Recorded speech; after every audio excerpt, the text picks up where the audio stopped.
ಸ್ನೇಹಿತರೆ, ಬನ್ನಿ ಈಗ ನಾವು ಜ್ಞಾಪಕ ಶಕ್ತಿ ಅಥವಾ ಮೆಮೊರಿ ಅಂತ ಇಂಗ್ಲೀಷ್ನಲ್ಲಿ ಹೇಳ್ತೀವಲ್ಲ, ಅದರ ಬಗ್ಗೆ ತಿಳ್ಕೊಳ್ಳೋಕ್ಕೆ ಪ್ರಯತ್ನ ಮಾಡೋಣ.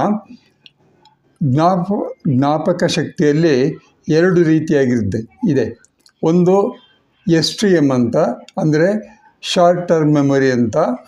ಇನ್ನೊಂದು ಲಾಂಗ್ ಟರ್ಮ್ ಮೆಮೊರಿ ಅಂತ, ಅದಕ್ಕೆ LTM ಅಂತ ಕರೀತಾರೆ. ಇವೆರಡನ್ನೂ ನಾವು ಇದರ ಬಗ್ಗೆ ಸ್ವಲ್ಪ ತಿಳ್ಕೊಳ್ಳೋಕ್ಕೆ ಪ್ರಯತ್ನ ಮಾಡೋಣ. ನಮ್ಮ ಮೆದುಳು ಯಾವುದನ್ನು ಕೇಳಿದರೂ ಯಾವುದನ್ನು ನೋಡಿದರೂ ಸಹಿತ ಅದನ್ನು ತನ್ನ ನ್ಯೂರಾನ್ಗಳಲ್ಲಿ ಇಟ್ಕೊಳ್ಳೋಕ್ಕೆ ಪ್ರಯತ್ನ ಮಾಡುತ್ತೆ.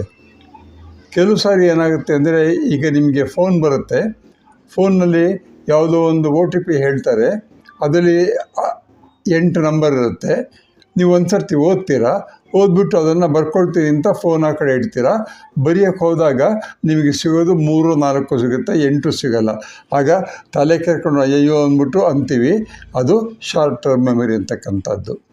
ಅದು ಸಾಮಾನ್ಯವಾಗಿ ಕೇಳಿ 30 ಅಥವಾ 40ರಿಂದ 60 ಸೆಕೆಂಡಲ್ಲಿ ಅದು ಮತ್ತೆ ಮಾಯ ಹೋಗಿಬಿಡುತ್ತೆ, ಅಲ್ಲಿರೋದಿಲ್ಲ. ಅದು ಒಂದನೇ ಥರದ್ದು.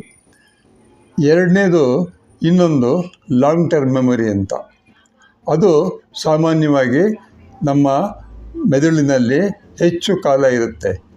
ಅಂದರೆ ನಾವು ಆ ಒಂದು ಮೆಮೊರಿ ಇದೆಯಲ್ಲ, ಆ ಮೆಮೊರಿಯನ್ನು LTM ಅಂತ ಹೇಳಿದ್ನಲ್ಲ, ಅದನ್ನು ನಾವು ಇದು ಮೆದುಳಿನಲ್ಲಿ ಕಾಯಂ ಸ್ಟೋರೇಜ್, ಇದು ಕಾಯಮ್ಮಾಗಿ ಸ್ಟೋರ್ ಆಗಿರುತ್ತೆ.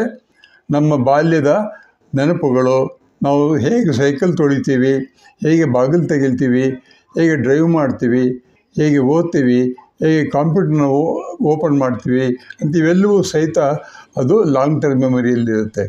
ಕಾರಣ ಏನಂತಂದರೆ, ಇಲ್ಲಿ ಹೆಚ್ಚು ಅನುಭವಗಳನ್ನು ರಿಪೀಟ್ ಮಾಡಿದಾಗ, ಪದಗಳನ್ನು ರಿಪೀಟ್ ಮಾಡಿದಾಗ ಪ್ಯಾಟ್ರನ್ನು ನಮ್ಮ ಬ್ರೈನಲ್ಲಿ ಹೋಗಿ ಸೇರಿಕೊಳ್ಳುತ್ತೆ. ಈಗ ಶಾರ್ಟ್ ಟರ್ಮ್ ಮೆಮೊರಿ ಅಂತ ಹೇಳಿದ್ನಲ್ಲ, ಅದು ನಮ್ಮ ಮೆದುಳಿನ ಹಿಪ್ಪೋಕ್ಯಾಂಪಸ್ ಅನ್ನೋದ್ರೊಳಗಿರುತ್ತೆ.